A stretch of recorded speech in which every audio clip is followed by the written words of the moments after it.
Hey everybody, it's April, and today I want to talk about how to make your plank a gold medal contender. So I'm going to start on forearms and then switch around a little bit. You can start on your hands or however works for you, and just make sure you're not switching too much or too frequently. Anyway, I'll talk about that while we're planking. So if you're starting on forearms, wrap your hands around your biceps so you know you have the right distance between your arms. Forearms come out in front of you. You can interlace your fingers if you like, bring your hands flat, whatever works for you. Pull your shoulders down your back, then lift your upper back, lift your chest, pull in your belly, come up on your toes, shift your weight forward slightly. The timer has begun. And then once you're in your plank, do everything again. So press into the floor, separate your shoulders so you're broadening your upper back. Actively pull in your belly. You're pretending like somebody is punching you in the stomach.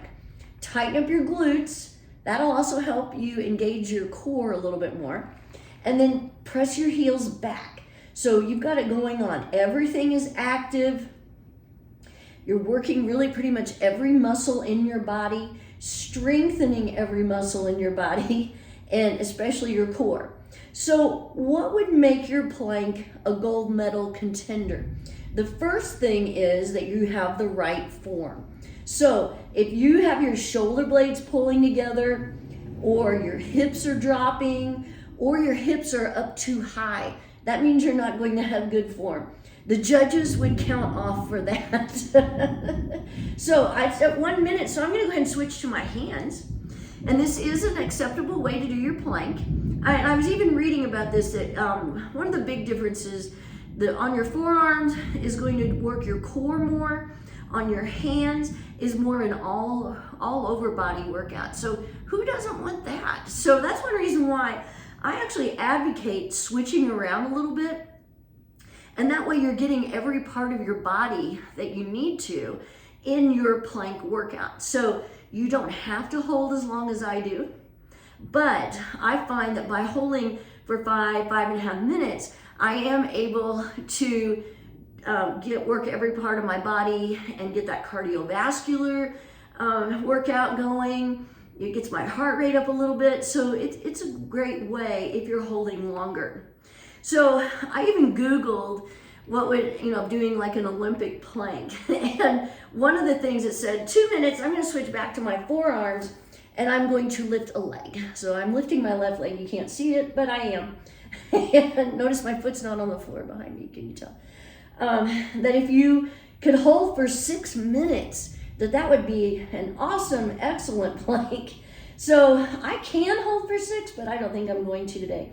Maybe I should do that today. I could challenge myself for my own plank gold medal. So we're at 2:30, I'm switching legs, pressing into the floor. Make sure you keep your good form. Again, if you were being judged, that would be what you're judged on, is keeping that good form in your plank and keeping everything engaged.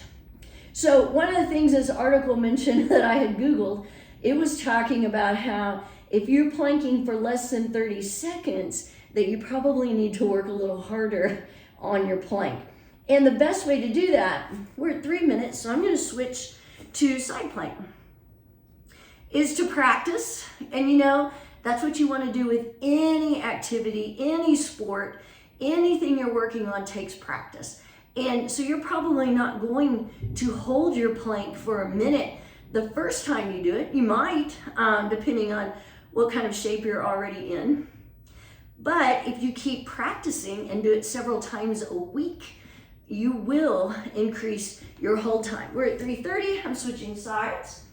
Remember, side plank, you can stack your feet, you could bring your top foot in front of you, actively lift your hips though.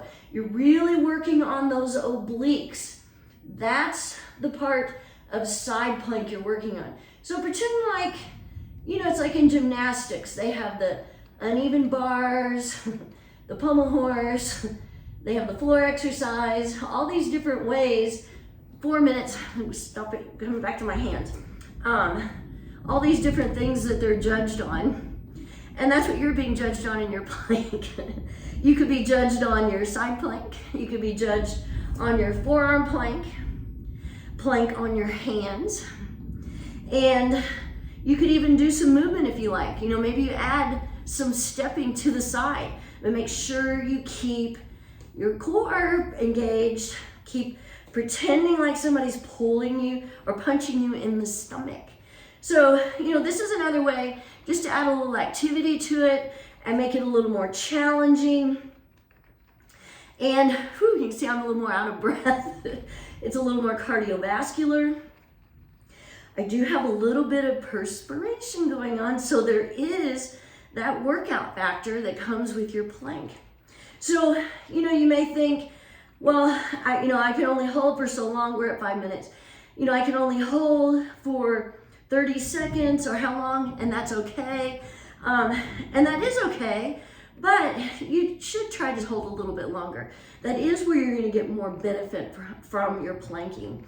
And it's going to spill over into the other things you do. It's going to make you stronger anytime you're just picking up things. It's going to help you in your yoga, if you're practicing yoga, or in any other sport. Okay, I hit 5:30. I think I put it out there. I'm gonna try to go for 6.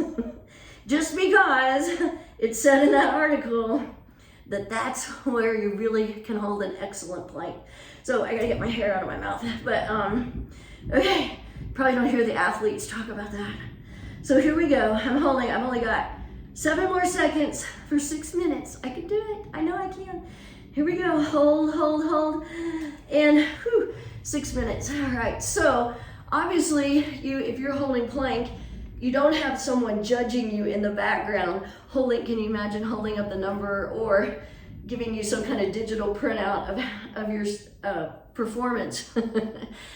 But I always advise keeping your camera on near you so you can see what your plank looks like. Remember, that's the best thing to look at, most important thing to look at when you're judging your plank.